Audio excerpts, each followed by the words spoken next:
प्रणाम भक्तगणों। आज हम सुनेंगे पुरुषोत्तम मास अर्थात अधिक मास महात्म्य का 10वां अध्याय। नारद जी बोले, हे तपोनिधि, परम क्रोधी दुर्वासा मुनि ने विचार करके उस कन्या से क्या उपदेश दिया, सो आप मुझसे कहिए। सूत जी बोले, हे द्विजों, नारद का वचन सुनकर समस्त प्राणियों का हितकर दुर्वासा का गुह्य वचन बद्री नारायण बोले। श्री नारायण बोले, हे नारद, मेधावी ऋषि की कन्या के दुख को दूर करने के लिए दुर्वासा ऋषि ने जो कहा वो सुनो। ऋषि दुर्वासा बोले, हे सुंदरी, गुप्त से भी गुप्त उपाय मैं तुझसे कहता हूँ। ये विषय किसी से भी कहने के योग्य नहीं है, तथापि तेरे लिए तो मैंने ये विचार ही लिया है। मैं विस्तार पूर्वक न कहकर तुझसे संक्षेप में कहता हूँ। हे सुभगे, इस मास से तीसरा मास जो आएगा ना, वो पुरुषोत्तम मास है। इस मास में तीर्थ स्नान कर मनुष्य भ्रूण हत्या से छूट जाता है। हे सुंदरी, कार्तिक आदि 12 मासों में इस पुरुषोत्तम मास के बराबर कोई मास नहीं है। जितने मास तथा पक्ष और पर्व है ना, वे सब पुरुषोत्तम मास की 16वीं कला के बराबर भी नहीं है। वेदोक्त साधन और जो परम पद प्राप्ति के साधन हैं, वे भी इस मास की 16वीं कला के बराबर नहीं है। 12,000 वर्ष गंगा स्नान करने से जो फल मिलता है और सिंहस्थ गुरु में गोदावरी पर एक बार स्नान करने से जो फल मिलता है, हे सुंदरी, वही फल पुरुषोत्तम मास में किसी भी तीर्थ पर एक बार स्नान करने मात्र से मिल जाता है। हे बाले, ये मास श्री कृष्ण का अत्यंत प्यारा है और नाम से ही ये भगवान का स्मारक है। इस मास में पुरुषोत्तम भगवान की सेवा पूजा करने से समस्त कामनाएं सिद्ध होती हैं। अतः इस पुरुषोत्तम मास का तू शीघ्र व्रत कर। पुरुषोत्तम भगवान की भांति प्रसन्नता पूर्वक मैंने भी इस मास की सेवा की है। एक समय क्रोध में मैंने अम्बरीश राजा को भस्म करने के लिए अर्थ कृत्या भेजी थी। सो हे बाले, तब हरि ने जलता हुआ सुदर्शन चक्र मुझे को भस्म करने के लिए उसी समय मेरे पास भेजा। तब पुरुषोत्तम मास के प्रभाव से ही वो चक्र हट गया। हे सुंदरी, वो चक्र त्रैलोक्य को भस्म करने का सामर्थ्य रखने वाला जब मेरे पास आकर खाली चला गया, तब मुझे बड़ा विस्मय हुआ। इसीलिए हे सुभगे, तो पुरुषोत्तम मास का व्रत कर। इस प्रकार मुनि की कन्या को कहकर दुर्वासा ऋषि ने विराम लिया। श्री कृष्ण बोले, हे राजन, दुर्वासा का वचन सुन भावों की प्रबलता के कारण असूया से प्रेरित वो कन्या मूर्खतावश दुर्वासा से बोली। बाला बोला, हे ब्राह्मण, हे मुनि, आपने जो कहा वो मुझे रुचता नहीं है। माघादी मास कैसे कुछ भी फल देने वाले नहीं है।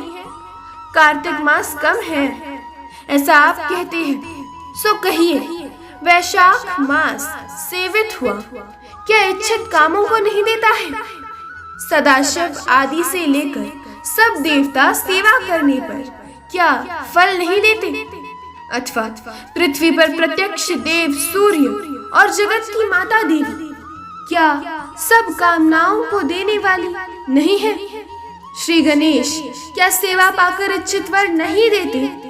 व्यतिपात आदि योगों को और शर्वादि देवताओं को भी सबको उल्लंघन करके पुरुषोत्तम मास की प्रशंसा करते क्या आपको लज्जा नहीं आती है। यह मास तो बड़ा मलिन और सब कामों में निंदित है। हे मुने, इस रवि की संक्रांति से रहित मास को आप श्रेष्ठ कैसे कह सकते हैं? सब दुखों को छुड़ाने वाले परम श्री हरि को मैं जानती हूँ। हे देव, दिन रात श्री हरि का चिंतन करती मैं जानकी पति राम और पार्वती पति शंकर के सिवाय और किसी को नहीं देखती हूँ। हे विप्रेंद्र, अन्य कोई भी देवता ऐसा नहीं है जो मेरे इस दुख को दूर करे। अतः हे मुनि, इन सब फलदाताओं को छोड़कर कैसे इस मलमास की स्तुति कर सकते हैं आप? इस प्रकार ब्राह्मण की कन्या का कहा सुनकर दुर्वासा मुनि शरीर से एकदम जाज्वल्यमान हो गए और नेत्र क्रोध से लाल हो गए। इस प्रकार का इतना भयावह क्रोध आने पर भी कृपा करके मित्र की कन्या को श्राप नहीं दिया उन्होंने और सोचने लगे कि ये मूर्ख है, हित अहित को जानती ही नहीं, अभी बुद्धि इसकी पूर्ण नहीं है। पुरुषोत्तम मास के महात्म्य का विद्वानों को भी कुछ पता नहीं है, तो कम बुद्धि वाले पुरुष और विशेषकर कुमारियों को तो इस बात का ज्ञान हो ही नहीं सकता।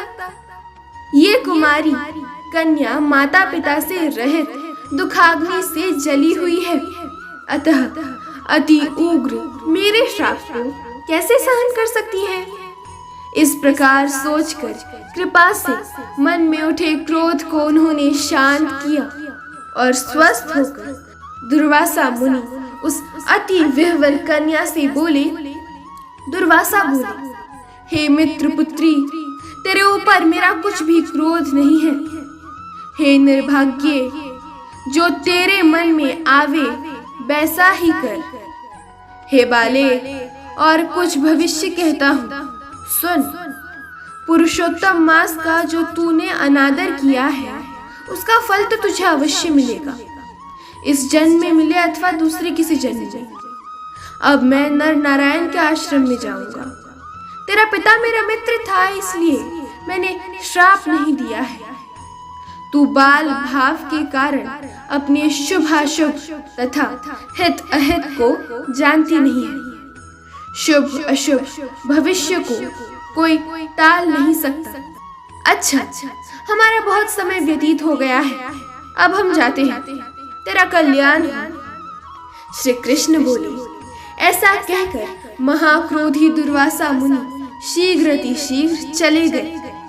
दुर्वासा ऋषि के जाते ही पुरुषोत्तम की उपेक्षा करने के कारण कन्या निष्प्रभा हो गई। तदनंतर बहुत देर तक कन्या ने सोच विचार कर ये निश्चय किया कि देवताओं के भी देवता तत्काल फल देने वाले पार्वती पति शिव का तप करूंगी, उनकी आराधना करूंगी। हे नृप, मेधावी ऋषि की कन्या मन से ही इस प्रकार का निश्चय करके अपने आश्रम में ही रहकर भगवान शिव का कठिन तप करने को तत्पर हो गई। सूत जी बोले, बहुत फलों के दाता लक्ष्मीपति को और वैसे ही सावित्री पति ब्रह्म को छोड़कर एवं दुर्वासा के प्रबल वचन की निंदा कर वो ऋषि कन्या अपने आश्रम में ही अंधक को मारने वाले शंकर की सेवा के लिए तत्पर हो गई। इति श्री बृहन्नारदीये पुरुषोत्तम मास महात्म्ये दशमोऽध्याय संपूर्ण। जय श्री कृष्ण।